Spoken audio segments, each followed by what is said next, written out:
The thing that really stands out about Steve to me is always had a smile on his face, always had a positive attitude about no matter what situation would approach us, man, he would be there to solve it with a smile on his face, and it was a real great, energetic person in our unit. Steve was assigned to the driving unit for 7 years, and as a part of the team, he was an excellent team member. He was always the guy when I walked in the morning that would say, "Hello, sunshine," and got me going for a Monday morning. It was always great to hear that. Steve had a great relationship with the cadets, like a father figure, because he was a coach in the community, really had a huge impact on the cadets. He would father them, he would show them things that maybe other people in the unit couldn't do. He had a way to make them feel very, very comfortable. So it was really nice to watch him interact with the cadets. I've got a lot of stories about Steve. It would take, probably 8 hours of roll, but Steve certainly was a fun guy. He danced a lot, for sure. One of his trademark dances was during night training, he would do the worm.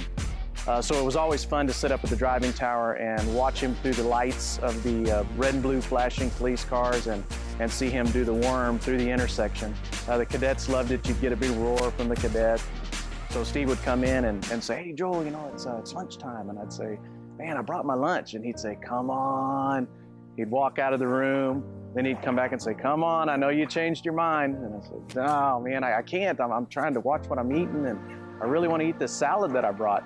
And he'd leave the building, let the door shut, and I thought he was gone. But he had not left the building. He'd come back and say, "You thought I was gone? We're going to Sea Island."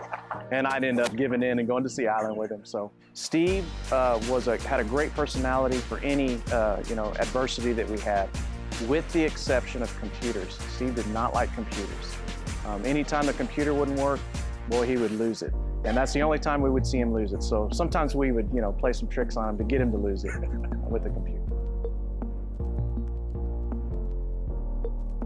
Steve was a man of faith and a family man, and he served his community. And he was a service-oriented person. One of the things that I take away from Steve, and I'm going to continue to carry that in my life, again, I can't say it, more than the bracelets that we wear today, and that's just be positive. Hey, he'd tell me, "Hey, Joel, I know this is getting you down, but look at the bright side," and he'd always point out the bright side, and I trusted him. When I trust somebody, when people trust someone that they're looking out for their best interests and not their own, you believe it, and it really makes it true, and it makes you look at the positive. So I really like that.